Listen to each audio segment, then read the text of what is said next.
Hi, I'm Donna Jordan from Jordan Fabrics. Today we're going to be making a pattern called Chasing Windmills. I've been wanting to make this pattern for quite a while. I really like these little teeny pinwheels, and then we've got bigger windmills, I suppose you would call them, with a square around the outside of it. It looks really interesting. And I've picked out a jelly roll. This one is nice and colorful, and I think that will work really well in this pattern. The other thing we're going to need is an accent fabric. Where this turquoise is, we need to pick a fabric that will match our jelly roll. I'm going to use a grunge. We have so many colors here that would look good with this jelly roll, but I want something pinky red.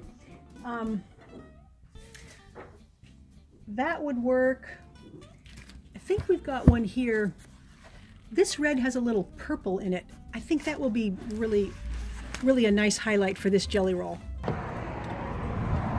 The only other thing we're going to need is some cream background, and I've already got that down in the studio, so let's get started. First step is to take a look at our strips. Most of these are darker, and that's perfect because the pattern says that we need 30 strips, but those 30 need to be colorful strips. So we've got mostly colorful, but these light ones here, although they're beautiful, they will not show up in the pattern if we use them in these dark spots. So we'll take these guys and put them aside for another project, and then we will use all of these. I may have a few more than 30, but that's okay. It'll just give us a little more variety in the pattern. Now we need to separate the strips into 2 stacks. So the first stack is going to be for these pointy parts of the windmill, and the second stack is going to be for the square that goes around the outside.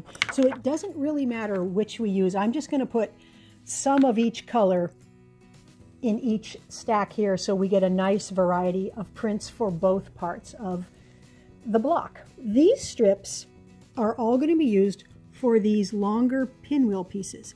And since we need 4 of them, I'm going to cut them 4 at a time. So I'm going to take each strip and I'm going to fold it in half, and then I'm going to make my subcut, and then we will have 4 pieces because we need to keep them together so we can use each one in one of the pinwheel blocks. So you can, if you like, fold up several of these, line them up on your cutting board like this, and we can subcut them at the same time. So these subcuts can all be done at the same time. I can't give you all the sizes for the pattern because it's not my pattern, but Cozy Quilt Designs patterns are all very easy to follow, and they have all the sizes in there.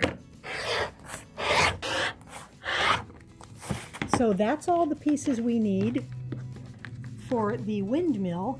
We are going to use a similar procedure with these strips, folding them in half, to cut the square part of the block.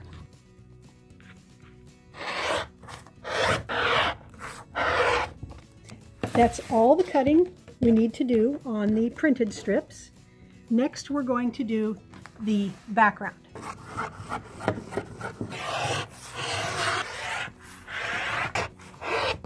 So there's all of the background pieces we need, and now we only have to cut the accent.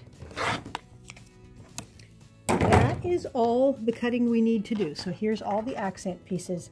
Now we are going to pull off all of the pieces to make one of these blocks. So we're going to need 4 accents and 4 of these long strips that are all the same. This is all the same print. 4 shorter prints, pieces that are all the same print. 4 of the background strips, and we're going to need 8 of these squares here. Now we need to draw a diagonal line on the back of these background blocks here and these accent blocks. We don't need to draw on those ones, so let's just set those aside. So I like to use a pencil. There are a lot of different marking tools, but I find a sharp pencil drawn lightly from corner to corner works really well for me. Now we're going to take all of these pieces right over to the sewing machine. The first step is to take this accent square and this background line them up carefully, and we are going to stitch on that pencil line, or a little bit to this side of it, just a hair to this side. Now the reason we stitch a little to the side is because this is going to get folded open. This is going to get folded on that stitching line, and we want those corners to match up perfectly. And if you get on the line, this might end up being short like that. So stitch, fold it, see if it lined up perfectly, and then you know you're stitching in the right spot. We are going to use the exact same procedure with these pieces here. So it's got the same orientation, and we'll stitch it exactly the same way.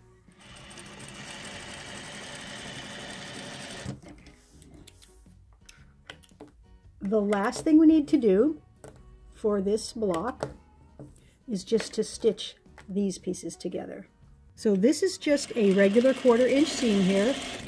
So when we stitch this together, this is going to end up exactly the same length as our other pieces are here. Now I want to make sure these are all ironed and trimmed. So let's take all these pieces to the ironing board. Fold your square in half so you can see the triangle there, and press. I use a dry iron first, then a little steam, and then I'm going to open this back up and trim off the excess. I know you could trim off the excess first, but it helps keep your block accurate if you fold it first, because that part of the fabric is still there. So fold it and iron it first, then trim off the excess. We're going to do the exact same thing with these pieces. These pieces here, let's go ahead and iron the seam allowance toward the dark side. Now we're ready to put these 3 into a block. So I've got them turned exactly the way they're supposed to go. So let's take these 2 and sew them together using a 1/4 inch seam. There's no intersections to match, so this goes pretty fast.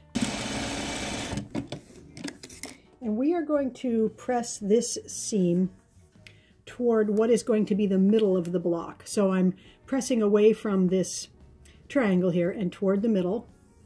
Now this piece goes on next. And again, you don't have to really match anything. You just need to use a 1/4 inch seam. And again, press the seam towards the center. So I'm finger pressing right now, and I'm going to stitch up all 4 of the blocks, and then we will iron them. Even though they're finger pressed, it really does help to iron them at this point. So the seams are facing towards the middle. So just smooth it out a bit and then give it some steam. Here's the 4 matching blocks, and they're very unremarkable looking right now. But this is what is so fun about patchwork. We are going to be turning these in all different directions, and now you can start to see the windmill here. You can start to see the square, and when we make multiples of these blocks, we are actually going to have this little pinwheel that will be in all of the corners where the blocks come together. So the way we're going to stitch these together right now is with the red triangles on the outside. So I'm going to stitch this seam and this seam. So I'm going to flip both of these over and take this first. Now there's no intersections to match in the middle. We're just going to be matching this seam here. And what's nice is that the seam allowances are going in opposite directions. So we've got that one going that way, that one going that way. So they will nest, and it's real easy to get that lined up. Same 1/4 inch seam. And I actually like to leave that there on the machine and then just pull this one right over. And that way I know my block, the individual corners won't get turned. Everything will be facing the correct direction. So we are going to make this seam allowance go to the left, and I'm going to finger press it. especially right here in the middle. And then on this bottom half, we'll have it going the opposite way, which is to the right. And now we're going to stitch this. And the only thing we have to match up is this intersection right there. So the only thing we have to match is right here, right in the middle there. And the seams are nesting, so it's laying nice and flat.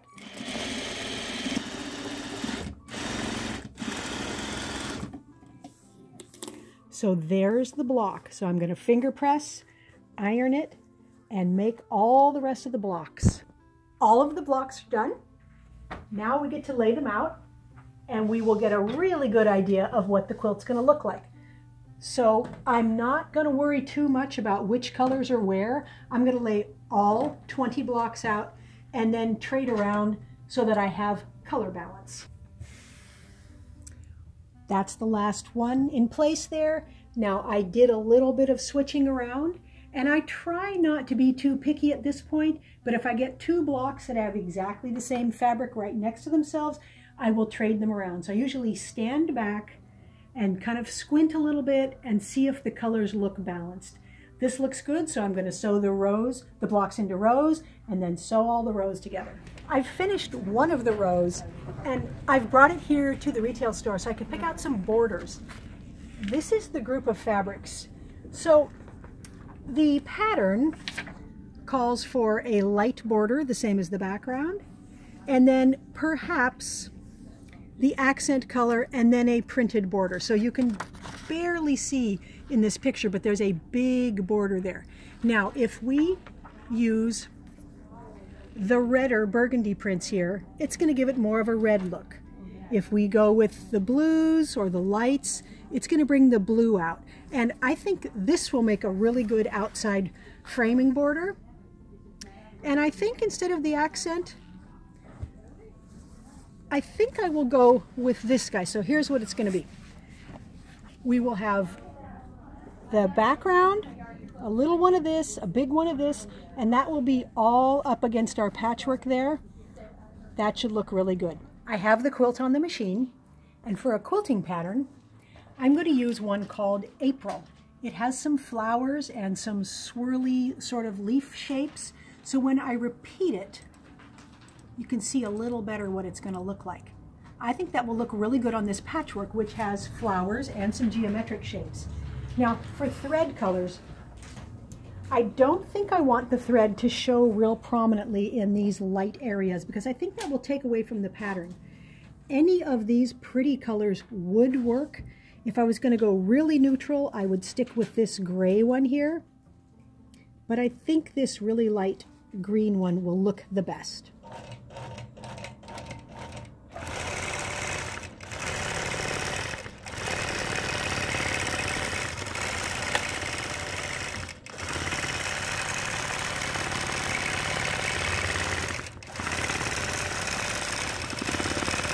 I'm so happy with how the Chasing Windmills quilt turned out.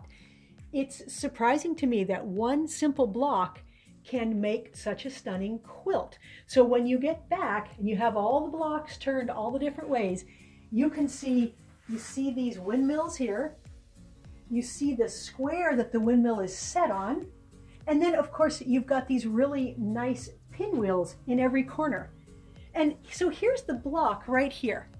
It's just that simple block, but because you turn it and repeat it, you get this really stunning quilt. I made the throw size, so my quilt turned out 68 by 80, but the pattern, it's got 6 different sizes on here, so you can make almost any size.